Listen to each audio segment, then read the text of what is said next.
WNBA star Brittany Griner, who has been detained in Russia since February for allegedly carrying hashish oil in her luggage, tried to call her wife, Cherelle Griner, nearly a dozen times through the American embassy in Russia. But they never connected because the phone line at the embassy was not staffed. This is according to Cherelle, who told the Associated Press that for 2 weeks, she had a phone call scheduled through the U.S. Embassy with her detained wife for their anniversary, which was last Saturday. Cherelle called the error unacceptable and said, quote, "I have zero trust in our government right now." According to Russian state media, Griner will remain in Russian custody through at least July 2nd. Today, Griner was named an honorary All-Star and starter by Commissioner Kathy Engelhart for the July 10th WNBA All-Star Game in Chicago. And Cherelle Griner joins me now. Cherelle, thank you so much for being here. I appreciate it, and happy anniversary, belated. And I understand you're going through. I can't understand it, honestly. I can't relate to it. Have you had a chance since her detention to speak with Brittany? No, I haven't. And first, thank you so much for that. And no, I have not had a chance to speak with Brittany since February the 17th. And have you been able to get information about how she's doing, either through the embassy or through some other way?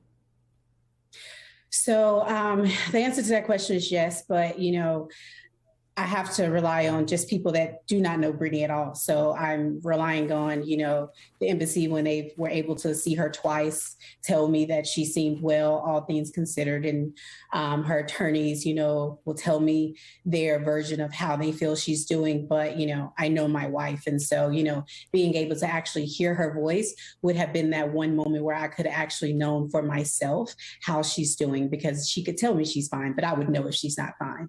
Yeah, I mean, so Putin's spokesman, Vladimir Putin's spokesman, has said that your wife is not a hostage, and said they disputed the State Department's position that Griner is a Russian hostage, saying it's not about being a hostage. She has been classified as such, at least as being wrongfully detained. And I want to let you listen to what Vladimir Putin's spokesman, Dmitry Peskov, said about this detention.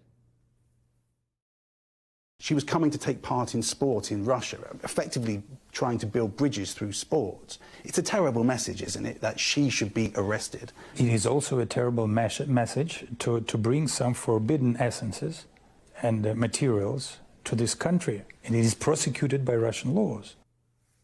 Given that's the position that the Russian government is taking, what in your mind can the U.S. do about that? Since, of course, we're on the opposite side of Russia on what's going on in Ukraine. Not clear what the diplomatic relationship is like. What do you believe that the Biden administration could do differently?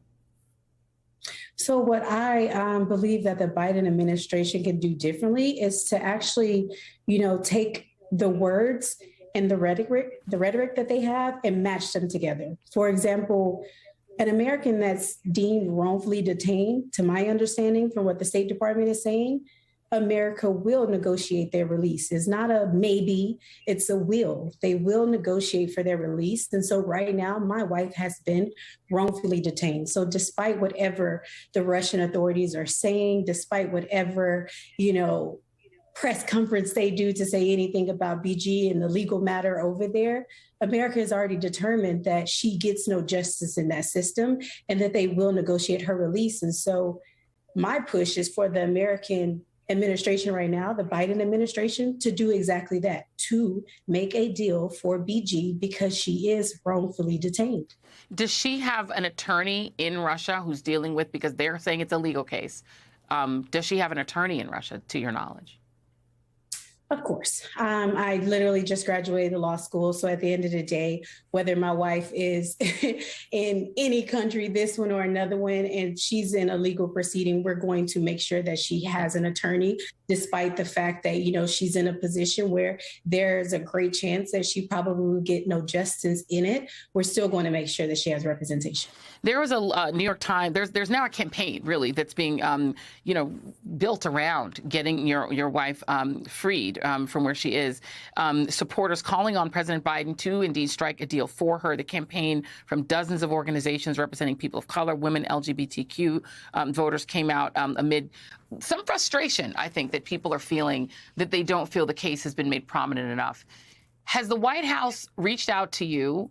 Has the State Department reached out to you? Have you been able to speak with someone in the administration about what you want to see done?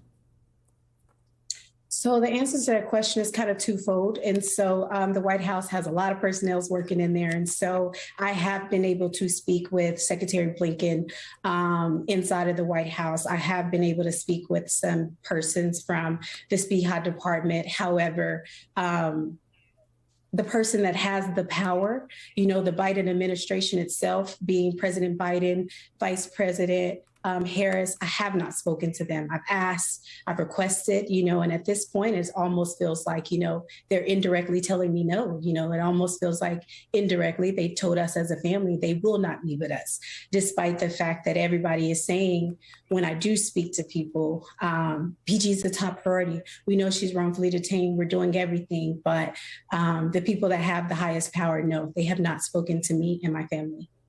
Well, we hope that will change, Cherelle Griner, and we hope that Brittany's situation will change. We all would like to see her home, but none more than yourself, obviously. Cherelle Griner, thank you for taking the time. I really appreciate you.